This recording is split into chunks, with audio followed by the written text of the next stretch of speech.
Kiranya Tuhan memberkati kita semua dalam sukacita dan damai sejahtera. Amin. Bapak, Ibu, dan Saudara sekalian, firman Tuhan yang menjadi renungan bagi kita, Yesaya pasal 7, ayat 10 sampai dengan ayat yang ke-16. Demikian firman Tuhan. Tuhan melanjutkan firman-Nya kepada Ahaz, katanya, "Mintalah suatu pertanda dari Tuhan Allahmu. Biarlah itu sesuatu dari dunia orang mati yang paling bawah, atau sesuatu dari tempat tertinggi yang di atas." Tetapi Ahaz menjawab, "Aku tidak mau meminta, aku tidak mau mencobai Tuhan." Lalu berkatalah Nabi Yesaya, "Baiklah, dengarkan hai keluarga Daud. Belum cukupkah kamu melelahkan orang, sehingga kamu melelahkan Allahku juga? Sebab itu Tuhan sendirilah yang akan memberikan kepadamu suatu pertanda. Sesungguhnya seorang perempuan muda mengandung dan akan melahirkan seorang anak laki-laki, dan ia akan menamakan dia Immanuel. Ia akan makan dadi dan madu sampai ia tahu menolak yang jahat dan memilih yang baik. Sebab sebelum anak itu tahu menolak yang jahat dan memilih yang baik, maka negeri yang kedua rajanya engkau takuti akan ditinggalkan kosong." Demikian firman Tuhan. Bapak, Ibu, dan Saudara sekalian, siapapun kita, sekuat apapun kita, sejaya apapun hidup kita semua adalah tetap sebagai umat ciptaan Tuhan yang serba terbatas dan punya kelemahan. Dan sejatinya, sebagai umat ciptaan Tuhan yang terbatas, kita sangat-sangat penting bergantung kepada Tuhan setiap waktu, mendengar didikan Tuhan dan arahan Tuhan setiap waktu, butuh penyertaan dan pertolongan Tuhan setiap waktu. Sebab tanpa penyertaan Tuhan, langkah kita akan selalu salah, dan kita butuh Tuhan untuk mengalahkan musuh-musuh kita. Oleh sebab itu, mari kita belajar dari firman ini, dari kegagalan yang dialami oleh Ahaz, yang lebih mengandalkan kehebatannya, menolak didikan dan arahan Tuhan, lebih bersandar pada kekuatan dirinya sendiri dan kekuatan dunia ini, dan akhirnya mengalami kekalahan dan kehancuran. Ahaz yang mengabaikan pertanda yang diberikan oleh Nabi Yesaya. Tuhan sudah menjamin bahwa Ahaz tidak perlu takut terhadap kekuatan musuh, tetapi Ahaz lebih mengandalkan perhitungan politis. Ahaz berbasa-basi agar nampak beriman. Ahaz mengatakan bahwa ia tidak mau meminta, tidak mau mencobai Tuhan. Ahaz kelihatannya taat dan berserah kepada Tuhan. Namun Ahaz sebenarnya pura-pura beriman. Ahaz lebih percaya pada perhitungan militernya. Ahaz lebih memilih bergantung kepada Raja Asyur daripada bergantung kepada Tuhan. Dan pada akhirnya Ahaz dan kerajaan Yehuda jatuh ke tangan Asyur. Semua terjadi karena Ahaz menolak kemurahan Tuhan. Ahaz menyangkal kuasa Tuhan. Ahaz tidak mengalami keajaiban penggenapan janji Allah. Sekarang bagaimana dengan kita? Apakah kita masih mengandalkan kekuatan kita, mengandalkan kehebatan kita? Atau masihkah kita berbasa-basi seolah-olah telah mengalami kuasa keajaiban Natal, padahal tidak sama sekali?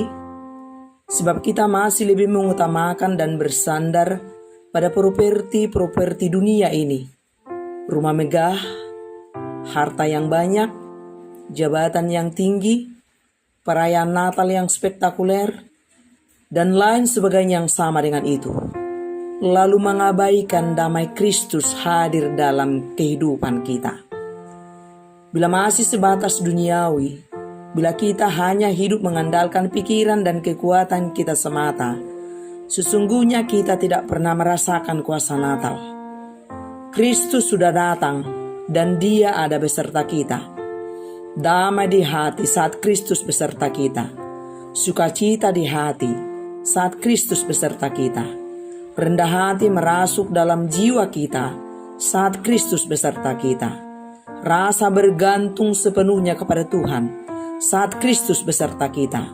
Rasa tenang di hati saat Kristus beserta kita. Keberhasilan yang sejati yang sesungguhnya adalah saat kita mampu berserah dan mempercayakan hidup kita seutuhnya kepada Tuhan.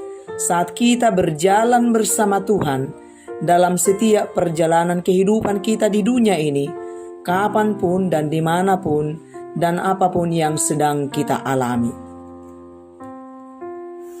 Allah yang Maha Kudus melakukan keajaiban. Ia menjadi manusia. Sang Immanuel telah lahir ribuan tahun yang lalu. Dalam nubuatan Yesaya dikatakan, sebab Tuhan sendirilah yang akan memberikan kepadamu suatu pertanda. Sesungguhnya seorang anak perempuan muda mengandung dan akan melahirkan seorang anak laki-laki, dan ia akan menamakan dia Immanuel. Dan nubuatan ini telah digenapi. Sang Immanuel sudah ada di tengah-tengah kita. Tuhan bukanlah Allah yang jauh dari hidup kita. Dia ada beserta kita 24 jam satu hari, kapanpun, dimanapun, apapun yang sedang kita alami. Dia ada beserta kita. Dia peduli kepada kehidupan kita, asalkan kita selalu berserah kepadanya dan mempercayakan hidup kita seutuhnya kepadanya. Mari kita belajar menjadikan Tuhan yang terdepan dalam hidup kita. Jadikan Dia sang sumber hikmat kita. Jadikan Dia sang sumber kekuatan kita. Jadikan Dia sang sumber pertolongan yang sejati bagi kita. Saat kita berserah, saat kita angkat tangan, Dia akan turun tangan menolong kita. Saat kita merasa mampu, anggar kekuatan kita, Dia akan lepas tangan. Setiap orang yang bertahan berlutut di kaki Tuhan dalam kelemahan, dalam keterbatasan, dalam kerendahan hati, dalam ketulusan hati, pertolongan Tuhan tersedia baginya. Bukan berarti jalan hidup kita selalu mulus, selalu lancar. Kita tetap memikul salib setiap hari, tetapi kekuatan Tuhan ada beserta kita. Saat penderitaan datang, pertolongan Tuhan beserta kita. Saat duka datang, penghiburan Tuhan beserta kita. Saat persoalan hidup datang, solusi Tuhan beserta kita. Mari kita imani dan alami setiap waktu bahwa Kristus Sang Immanuel ada beserta kita. Pertolongannya, penyertaannya nyata terbukti dalam kehidupan setiap orang yang percaya, yang menerima Yesus Kristus Sang Immanuel lahir dalam hidupnya. Natal adalah Yesus Kristus, Juru Selamat dunia ada bersama-sama kita sepanjang kita hidup. Bukan musiman, bukan seperti pohon Natal yang muncul hanya pada saat perayaan Natal di bulan Desember. Tetapi Kristus Sang Immanuel ada dan selalu beserta kita. Mari kita miliki Dia setiap waktu, mulai bangun di pagi hari sampai pagi menjelang kembali, mulai bulan Januari sampai tiba Januari kembali. Seumur hidup kita sampai kita mengalami perhentian dari dunia ini, lakukan bagian kita setiap waktu, yakni berserah kepada Tuhan dan menjaga sikap kita tetap benar di hadapan Tuhan, dan alami kuasa penyertaan dan pertolongan Tuhan nyata dan terbukti dalam kehidupan kita, dan kita pasti terkagum-kagum bertelut lutut memujinya sepanjang kehidupan kita. Mari kita alami kuasa Natal setiap hari. Jangan andalkan diri kita. Jangan andalkan kehebatan kita menjalani kehidupan kita, supaya kita tidak salah langkah menjalani kehidupan ini. Mari kita alami penyertaan Tuhan selalu ada bersama kita. Kita sudah memperoleh Immanuel, yaitu Yesus Kristus Juru Selamat kita. Tanda yang membawa kita pada pengharapan dan keselamatan telah digenapi. Tuhan selalu hadir di tengah-tengah kita.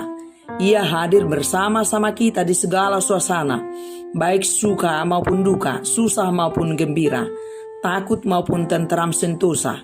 Ingatlah Tuhan berfirman bahwa Ia selalu beserta kita, Immanuel. Jika Tuhan sudah ada di tengah-tengah kita, jika Tuhan bersama-sama dengan kita, apalagi yang perlu kita takutkan? Asalkan kita berserah dan percaya seutuhnya kepada Tuhan, Sang Immanuel, sekuat apapun musuh. Jangan takut dan gentar, dan jangan bersandar pada kekuatan kita. Jangan bersandar pada kekuatan dunia ini. Mari kita alami kuasa penyertaan Tuhan setiap waktu. Jangan pernah tinggalkan Tuhan, sebab tanpa Tuhan kita tidak bisa apa-apa. Immanuel, Tuhan beserta kita. Saat kesulitan hadir, pertolongan Tuhan ada beserta kita. Saat kita dalam kelemahan, kekuatan Tuhan beserta kita. Saat ketakutan hadir, penyertaan Tuhan beserta kita. Pada semua masa, pada semua keadaan, Dia ada beserta kita. Mari kita pastikan kita selalu berserah dan percaya sepenuhnya kepadanya. Jangan pernah andalkan kekuatan kita, kehebatan kita, dan jangan pernah bersandar pada kekuatan dunia ini. Mari kita pastikan kita selalu berdiri di dalam hadirat Tuhan. Dia tidak pernah meninggalkan setiap orang yang berserah dan hidup beriman kepadanya. Immanuel, Tuhan beserta kita. Amin.